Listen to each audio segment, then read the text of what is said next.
Kalau lihat track recordnya Bung Ferdinand, dulu kan dia berpartai ya. Jadi memang melekat pada dirinya tubuh politik sebetulnya. Karena melekat pada dirinya tubuh politik, lalu kemudian kritik-kritik dia selalu berseberangan dengan kelompok politik lain, maka apapun yang dinarasikan oleh Bung Ferdinand itu tafsirnya pasti politis.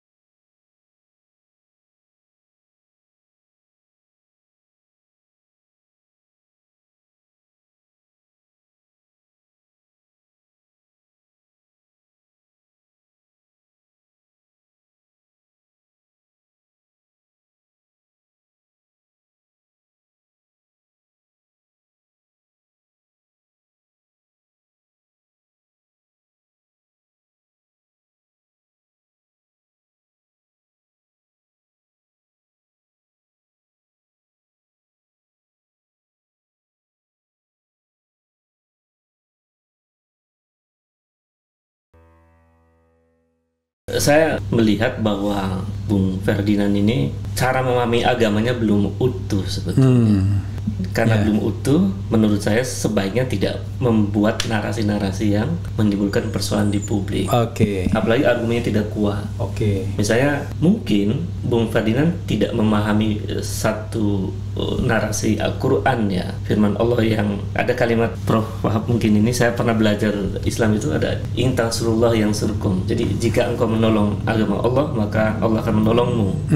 Di kalimat menolong Allah itu sesungguhnya bukan menolong Allah dalam arti subjek Allah, tapi menolong bagaimana agama Allah ini yang menyebarkan kebaikan, menyebarkan moderasi, menyebarkan toleransi. Agama ini kan damai. Islam itu maknanya damai. Nah, itu kan sangat clear di situ. Jadi bukan dalam arti pembelaan pada subjek Tuhannya, tetapi pembelaan pada ajaran-ajaran Tuhan itu. Nah, ditafsirkan oleh dan bahkan untuk diri kita sendiri. Manfaat itu sebenarnya. Manfaatnya. Nah, oleh karena itu cara pemahaman yang mungkin ya dugaan saya belum utuh dari seorang mu'alaf Bung Ferdinand itu yang menyebabkan narasi-narasi beliau bercampur aduk dengan unsur-unsur subjektifnya secara emosional, sehingga ditafsirkan oleh publik sebagai sebuah serangan, penghinaan dan lain-lain. Dan itu memang narasinya itu sangat sensitif. Makanya kalau kemudian ditangkap mungkin karena berbahaya ya. Karena itu menurut saya hati-hatilah menarasikan isu-isu agama yang kita tidak cukup pengetahuan tentang itu. Kalau lihat track recordnya Bung Ferdinand, dulu kan dia berpartai ya. Jadi memang melekat pada dirinya tubuh politik sebetulnya. Karena melekat pada dirinya tubuh politik, lalu kemudian kritik-kritik dia selalu berseberangan dengan kelompok politik lain, maka apapun yang dinarasikan oleh Bung Ferdinand itu tafsirnya pasti politis. Jadi apa yang kemudian terjadi akhir-akhir ini sebetulnya ya dia berada pada jebakan politis, jebakan tubuh politisnya. Karena dia sudah memposisikan diri sebagai diri yang berbeda dengan kelompok, misalnya kelompok 212 misalnya. Dan itu sangat terang benderang kan? Padahal itu juga menurut saya kurang cukup pemahaman Bung Ferdinand tentang 212. Ya pokoknya intinya kata-kata kadron itu kan sering sekali di kadron, Yaman dan lain sebagainya sering sekali kan diungkapkan. Itu kan diksi yang sebetulnya menurut saya nggak intelektual ya. Apa pentingnya menggunakan diksi kadrun, diksi kampret, termasuk juga diksi cebong ya, dalam narasi politik. Jadi politik kita menjadi tidak beradab. Maksud saya politik kita tidak matang loh. Jadi kalau orang sekaliber Bung Ferdinand menggunakan narasi kadrun, menggunakan narasi kampret dan lain-lain, itu menurunkan derajat politik. Dan sebetulnya sedang menelanjangi dirinya tentang berbeda pendapat boleh, tapi tetap intelek. Saya melihatnya ada perubahan dinamika politik ya, karena seiring dengan memasuki era yang kemudian disebut sebagai digital society era. Di era masa digital itu kan mengalami pergeseran juga tuh, Bung Devri, antara dulu ada cara pandangnya siapa Habermas tentang public sphere misalnya. Sekarang sudah bergeser menjadi digital public sphere. Nah, proses kehadiran ruang digital ini memungkinkan narasi horizontal konflik horizontal dalam area wacana, pemikiran, ide itu memungkinkan terjadi dengan mudah. Kalau dulu orang masih malu berbeda pandangan dengan orang-orang yang jujur dalam melihat politik misalnya. Tetapi karena ada ruang digital, mereka-mereka yang nggak suka dengan kelompok rasional itu melakukan serangan dengan mudah melalui media sosial. Jadi ini sebenarnya ada gejala irasionalitas di tengah-tengah masyarakat kita, terutama mereka yang secara subjektif membabi buta mendukung kekuasaan yang sebetulnya kekuasaan itu bermasalah gitu. Tapi jangan semakin jauh ya. Oh iya, dekat. Kalau makin jauh nanti makin suara nggak dengeran.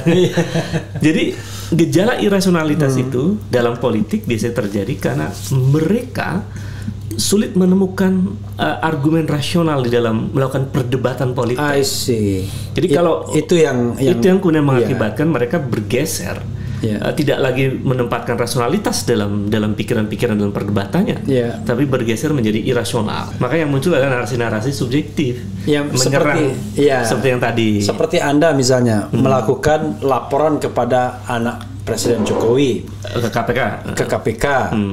Itu kan dalam rangka menegakkan good governance. Betul. Narasi argumentasinya kan begitu. Betul. Toh nanti biar KPK yang menilai data-data yang dilaporkan. Betul. Itu kan maksudnya fine kan? Betul. Dan itu harusnya. Tapi tapi pasti yang akan dihadapi Anda adalah makian-makian, ya kan? Ya seperti itu. Jadi pada posisi itu kita menjadi jelas. Bahwa ternyata mereka tidak mau memperdebatkan pada sisi yang lebih substantif. Dari apa yang kita lakukan misalnya. Ya tapi kalau sekedar makian kan nggak ada masalah. Tapi kalau misalnya mungkin sebagian orang ya udahlah dimaki biarin aja kan. Tapi kan masalahnya adalah kadang-kadang orang berusaha untuk melakukan pembungkaman dengan memanfaatkan rezim yang koersif. Iya, Bung Refli, ada bahaya yang besar dari irasionalitas yang ditunjukkan oleh narasi-narasi mereka. Itu adalah edukasi kepada publik. Jadi dengan mudahnya mereka memviralkan narasi-narasi subjektif itu. Tadi disebut dengan kadrun dan lain-lain itu publik, anak-anak muda sekarang, anak-anak mungkin juga anak-anak SD SMP melihat, oh ini kok ada istilah ini. Jadi secara tidak sadar atau secara tidak langsung ada generasi yang diajarkan dengan kalimat-kalimat buruk. Jadi bukan diajarkan narasi dan argumentasi. Bukan diajarkan bagaimana duduk satu meja memperdebatkan sesuatu dengan cara rasional, argumentatif dan lain-lain itu. Nah ini bahayanya dari irasionalitas di dalam politik ya.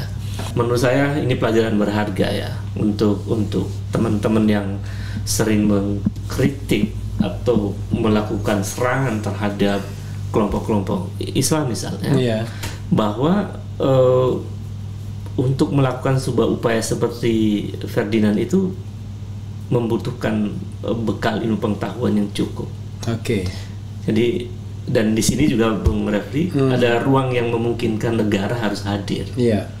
Jadi saya juga heran ini. Apa tadi istilah Bung Refli? Tidak hanya polarisasi ya, bipolarisasi. Tapi bipolarisasi terjadi itu sangat nampak pada rezim hari ini. Ini kan artinya dalam tanda petik ya, ada kegagalan rezim untuk menghindari terjadinya bipolarisasi. Dan itu artinya negara mesti hadir juga mengingatkan dua kekuatan ini yang sangat subjektif kan.